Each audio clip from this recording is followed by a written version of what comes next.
Shalom Chavrim, I'm Stephen Benu. You're watching Israeli News Live. North Korea fires suspected short-range missiles there close to the U.S. aircraft carriers, being reported by the independent newspaper.co.uk. And it's kind of odd that since they've been firing all these missiles, and as much as President Trump has spoken about the need for taking down North Korea, now we also have a report that the U.S. Aircraft carriers, the two that were left there, the Carl Vinson and the Ronald Reagan, claim that they have finished their exercises with Japan and are leaving the region. Is it just too close for comfort? It's something that I've been wondering about.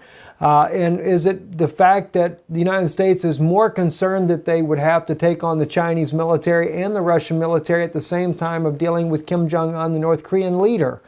Or the fact that perhaps he just happens to have nuclear weapons, and it's one thing the U.S. has never had a history of. That is, taking on a nation that has a nuclear capability. At any rate, the U.S. has packed bags and left the region.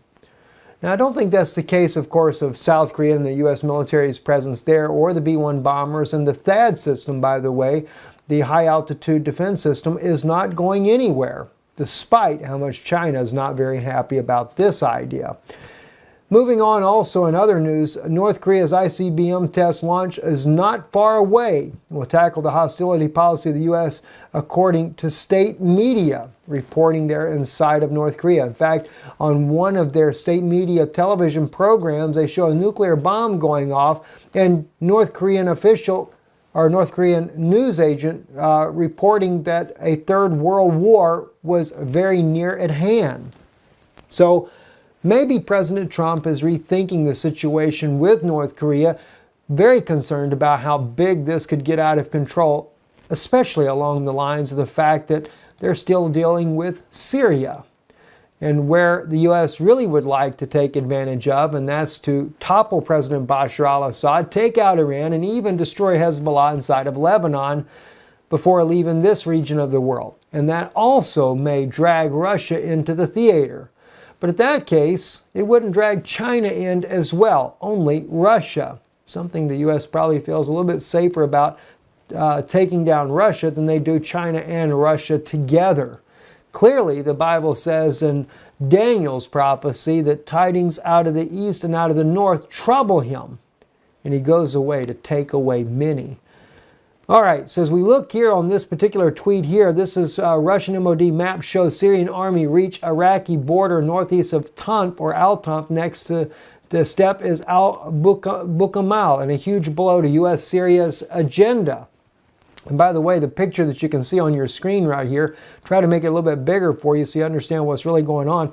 These are the two generals, Russian generals, who spoke recently about the U.S., as they call it, U.S.'s illegal occupation inside of southern Syria, setting up, as they stated, that were safe zones that were not authorized by neither the UN nor the Syrian government. And of course, in this particular tweet here, they're also talking about, as you can see here on this map here, that the Iraqi and Syrian militaries met one another on the border just to the east of where U.S., British, and Free Syrian Army forces have been conducting operations inside of Syria. As you can see, the American flag on the map here are working together. Very troubling indeed, without a doubt, but also for Syria, they seem to have a positive note that they were able to meet the Iraqi forces there on their own border there. Also, another very interesting thing we reported to you the other day, we saw the images here on Twitter and also on the internet there about the use of the United States' use of phosphorus, white phosphorus munitions inside of Syria.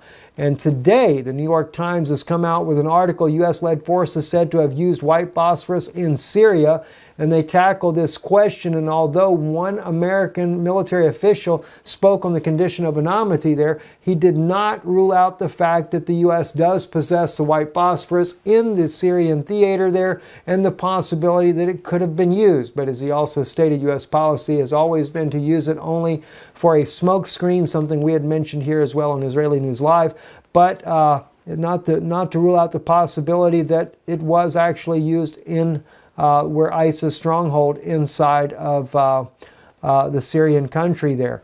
And of course, they're talking about Raqqa and the fact that most of the ISIS militants have fled for Deir ez-Zor province there in order to use them to fight against the Syrian President Bashar al-Assad, which is another issue altogether, that the U.S. may be colluding with ISIS members inside the country. Very troubling things that we keep finding out.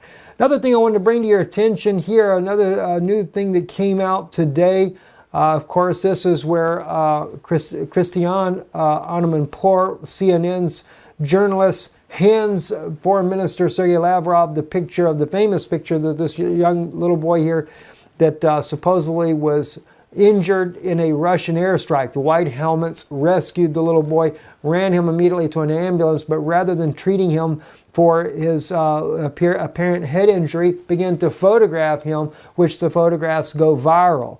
Now you can see also the picture beside him on your screen there. It's the same little boy after the attack, and it just so happens to be that his parents are pro-President Bashar al-Assad loyals, family members that were part. I think the father was actually part of the Syrian army, and they never were given permission of the White Helmets to use this little boy for this media propaganda. They said while they were rescuing some of their own families from the rubble there, that they rushed this boy off, and the next thing they know, his photos had been taken.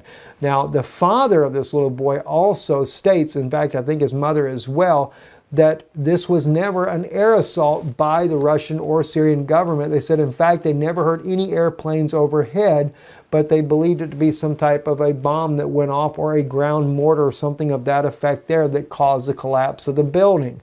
I thought it was rather interesting to see that. Also on the Russian website there, this was brought up as well, and Christiane Amanpour has been invited by RT News with them to help her to get in to interview the family themselves to know the truth behind the story of this huge propaganda.